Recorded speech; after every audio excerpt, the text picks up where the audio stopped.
जिद्दू कृष्णमूर्ति की किताब freedom from the known से अध्याय 10 भाग 2।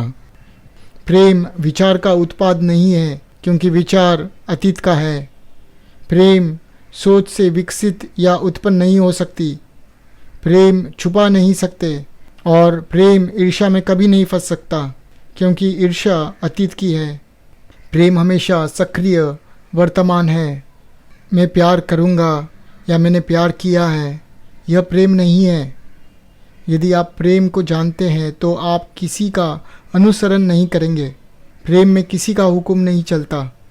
जब आप प्यार करते हैं तो ना तो सम्मान होता है और ना ही अनादर। क्या आप नहीं जानते कि किसी से प्यार करने का मतलब क्या है? प्यार बिना घृणा के, ईर्ष्या के बिना क्रोध के, बिना हस्तक्षेप किए वो जो कर रहा है या सोच रहा है, निंदा किए बिना तुलना किए। क्या आप इसका मतलब नहीं जानते हैं? जहाँ प्रेम है वहाँ तुलना हो सकती है।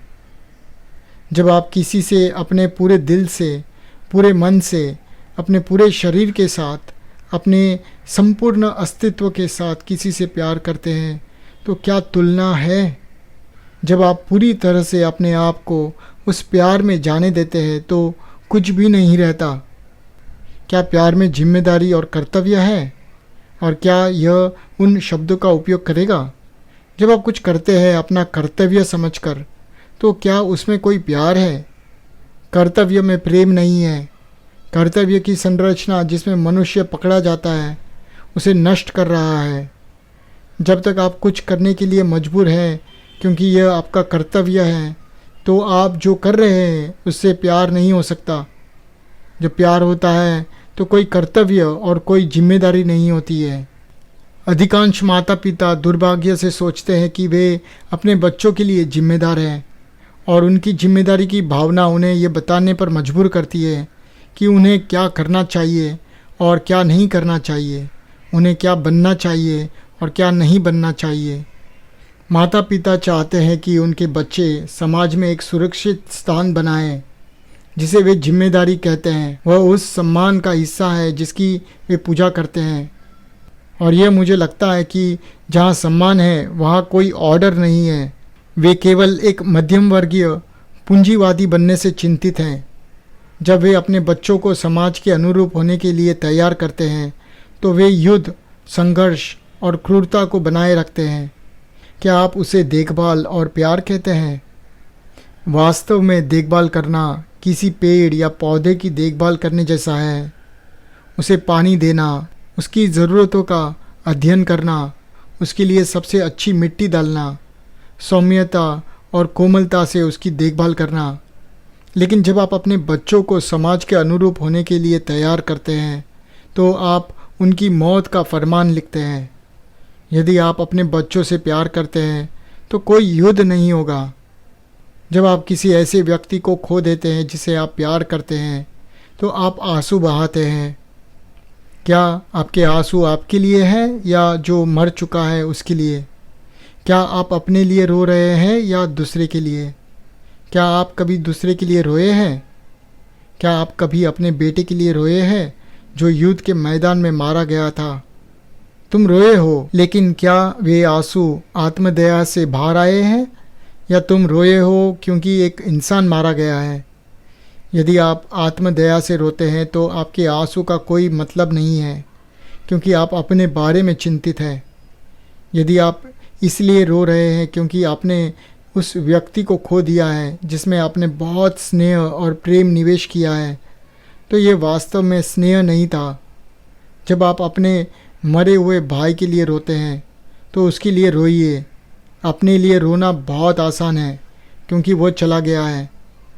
जाहिर तौर पर आप रो रहे हैं क्योंकि आपके दिल को वो दर्द छुआ है, लेकिन यह उसके लिए नहीं छुआ है, यह केवल आत्मदया से छुआ है। और आत्मदया आपको कठोर बना देती है, आपको घेर लेती है, आपको सुस्त और मंद बनाती है। जब आप खुद के लिए रोते हैं तो क्या यह प्यार है?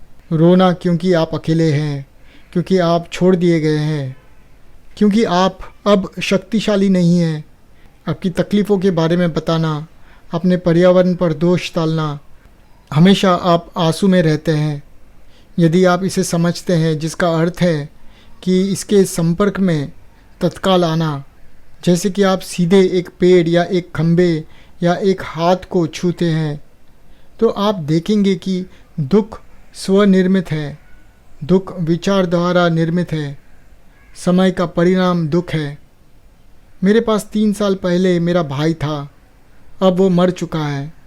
अब मैं अकेला हूँ, दर्द हो रहा है, कोई नहीं है जिससे मैं आराम और सहचर्य की तलाश कर सकता हूँ, और यह मेरी आँखों में आंसू लाता है। आप यह सब अपने भीतर घटित होते हुए देख सकते हैं। आप इसे देख सकते हैं पूर्ण रूप से, पूरी तरह से एक नज़र में देख सकते हैं। इस पर विश्लेषणात्मक समय नहीं लगा सकते। आप इस क्षण में उसकी पूरी संरचना और प्रकृति को देख सकते हैं, जिसे मैं, माई सेल्फ कहा जाता है। मेरे आंसू, मेरा परिवार, मेरा राष्ट्र, मेरा विश्वास, मेरा धर्म, यह सब कुरूपता, यह सब आपके अंदर है। जब आप इसे अपने दिल से देखते हैं, अपने दिमाग से नहीं, जब आप इसे अपने दिल की गहराई से देखते हैं, तो आपके पास वो चाबी होती है जो दुख को समाप्त कर देगी। दुख और प्रेम एक साथ नहीं जा सकते, लेकिन ईसाई जगत में उन्होंने दुख को आदर्श बना दिया है, उसे एक क्रॉस पर रखा है और उसकी पूजा की है, जिसका अर्थ है कि आप उस एक विशेष द्वार को छोड़कर कभी भी दुख से नहीं बच सकते। और एक शोषण की पूरी संरचना है ये धार्मिक समाज। इसीलिए जब आप पूछते हैं कि प्यार क्या है, तो आप जवाब देखने के लिए बहुत भयभीत हो सकते हैं। इसका मतलब हो सकता है पूर्ण उथल पुथल, इससे परिवार टूट सकता है। आपको पता चल सकता है कि आप अपनी पत्नी या पति या बच्चों से प्यार नहीं करते। क्या आप करते हैं? आपको अपने द्वारा बनाए घर को तोड़ना पड़ सकता है। आप कभी मंदिर नहीं जा सकते हैं। लेकिन यदि आप अभी भी पता लगाना चाहते हैं, तो आप देखेंगे कि भय प्रेम नहीं है, निर्भरता प्रेम नहीं है, ईर्ष्या प्रेम नहीं है, हावी होने की तीव्र इच्छा और पराधीनता प्रेम नहीं है, जिम्मेदारी और कर्तव्य प्रेम नहीं है, आत्मदया प्रेम नहीं है, प्रेम नहीं होने की पीड़ा प्रेम नहीं है, प्रेम घृणा के विपरीत नहीं है, जैसे विनम्रता घमंड के विपरीत। इसीलिए यदि आप इन सभी को ख़त्म कर सकते हैं, तो उन्हें मजबूर करके नहीं, बल्कि उन्हें साफ करके, जैसे बारिश एक पत्ती से कई दिनों की धूल धोती है, तो शायद आप इस अजीब फूल को समझ पाएंगे जिसके पीछे आदमी हमेशा से भाग रहा है। यदि आपको प्यार नहीं मिला है, न केवल छोटी बूंदों में बल्कि बहुतायत में, यदि आप इसके साथ नहीं भरे हैं, दुनिया आपदा में जाएगी। आप बौद्धिक रूप से जानते हैं कि मानव जाति की एकता आवश्यक है और यह प्रेम एकमात्र रास्ता है। लेकिन आपको कौन सिखाएगा कि प्यार कैसे करें? क्या कोई अधिकारी, कोई विधि, कोई प्रणाली आपको बताएगी कि कैसे प्यार करें? अगर कोई आपको बताता है तो यह प्यार नहीं है। क्या आप कह सकते हैं, मैं प्रेम के लिए कार्य प्रणाली करूँगा, मैं दिन प्रतिदिन बैठकर इसके बारे में सोचूंगा, मैं दयालु और सौम्य होने का अभ्यास करूँगा और खुद को मजबूर करूँगा कि मैं दूसरों की तरफ ध्यान दूँ? क्या आपके कहने का मतलब यह है कि आप अपने आप को प्यार करने के लिए अनुशासित कर सकते हैं, प्यार करने की इच्छा का प्रयोग कर सकते हैं? जब आप प्यार करने के लिए अनुशासन और इच्छा शक्ति का प्रयोग करते हैं, तो प्यार खिड़की से बाहर चला जाता है। प्यार करने की कुछ विधि या प्रणाली का अभ्यास करके आप असाधारण रूप से चतुर या अधिक दयालु बन सकते हैं या अहिंसा की स्थिति में आ सकते हैं, लेकिन इसका प्यार से कुछ भी लेना देना नहीं है। इस टूटे हुए रेगिस्तान दुनिया में प्यार नहीं है, क्योंकि खुशी और इच्छा सबसे बड़ी भूमिका निभाती है। फिर भी प्यार के बिना आपके दैनिक जीवन का कोई मतलब नहीं है। और अगर कोई सौंदर्य ना हो तो तुम प्रेम भी नहीं कर सकते।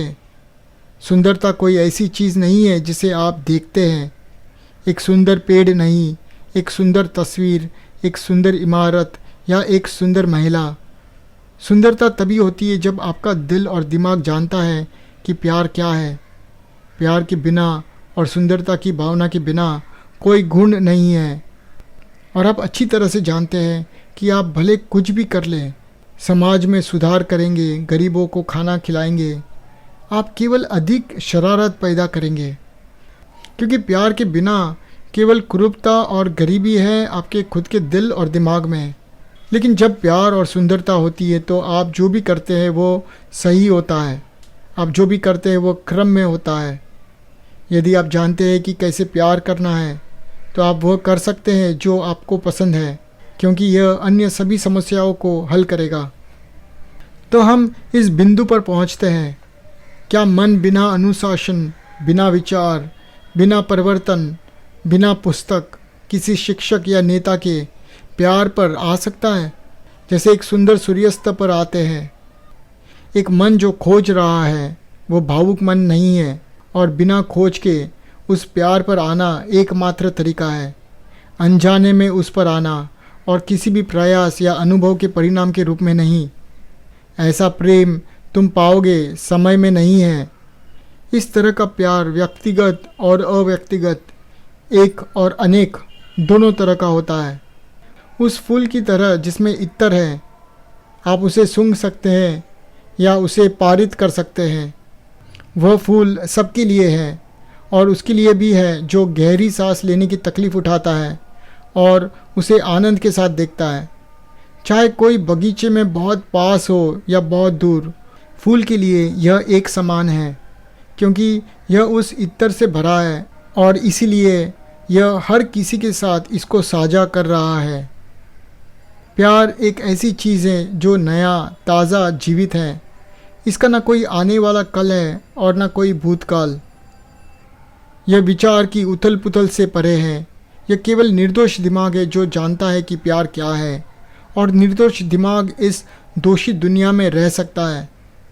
इस असाधारण चीज़ को खोजने के लिए जिसे मनुष्य ने अनगिनत बलिदान के माध्यम से, पूजा के माध्यम से, रिश्तों के माध्यम से, सेक्स के माध्यम से, हर प्रकार के सुख और दर्द के माध्यम से प्राप्त करने की कोशिश की है, वो केवल तभी संभव है जब विचार खुद को समझेगा और फिर स्वाभाविक रूप से समाप्त हो जाएगा।